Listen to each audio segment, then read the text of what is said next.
సిరివెల్ చెట్టు ఎలా ఉన్నది? చాలా బాగుందండి రిలీజ్. ఓకే. ఫస్ట్ టైం చూసారా సార్? చూశాను. అప్పటికి ఇప్పటికి ఏమైనా చేంజ్ అనిపించిందా రీల్‌లో? చా క్వాలిటీలో? క్వాలిటీ చాలా బాగుంది. ఆడియో క్వాలిటీ ఇంకా బాగుంది. ఓకే. ఆ, అప్పుడు ఎలా ఎంజాయ్ చేశారు? ఇప్పుడు ఎలా ఎంజాయ్ చేశారు? అప్పుడు ఫస్ట్ టైం చూసినప్పుడు నార్మల్గా అనిపించింది. ఇప్పుడు కొంచెం ఫీల్ ఎక్కువ వచ్చింది. ఏ సాంగ్ ఎక్కువ ఎంజాయ్ చేశారు? సాంగ్ సాంగ్ అయితే మేఘాల్లో ఇంకా మరీ ఇంతగా రెండు బాగుంది. రెండు ఎంజాయ్ చేస్తాను. ఏ సీన్ ఎక్కువ ఎంజాయ్ చేశారు? సీనా సీన్ అంటే పులకొండ సీన్. తెలిసిందా పులకుండి ఎందుకని? అదే పులకొండ తన్నాడు ఎందుకో ఇప్పటిదాకా చెప్పలేదు. అది ఇప్పటికి సస్పెన్సే కదా. అది నాస్టాల్జియా ఫీలింగ్ వచ్చిందా బ్రో? బాగా వచ్చింది. సినిమా అయితే బాగుంది. మంచి ఎక్స్పీరియన్స్. ఎలా సింగిల్‌గా వచ్చారా? ఫ్యామిలీతో పాటు వచ్చారా? సింగిల్గానే వచ్చాను. ఎందుకు బ్రో? ఫ్యామిలీ మూవీ కదా. అంటే నాకు ఇష్టం కదా వచ్చాను అంతే. ఓకే. ఓకే. మళ్ళీ తీసుకొద్దాం ఫ్యామిలీని ఇంకొక షోకి. రేపు వేసుకోవచ్చు. సుదర్శన్లో ట్రై చేయాలి ఇంకా అంతే. రాజమౌళితో సినిమా రాబోతుంది కదా సార్, ఎలా ఉండబోతుంది అనుకుంటున్నారు?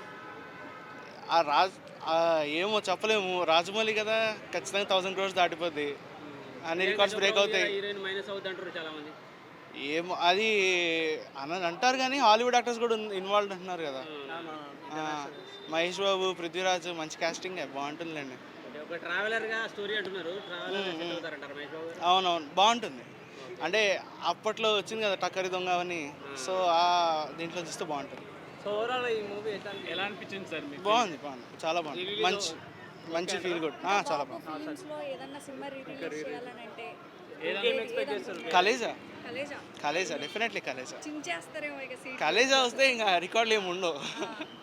కలేజా కోసం వెయిటింగ్. ఆబ్వియస్లీ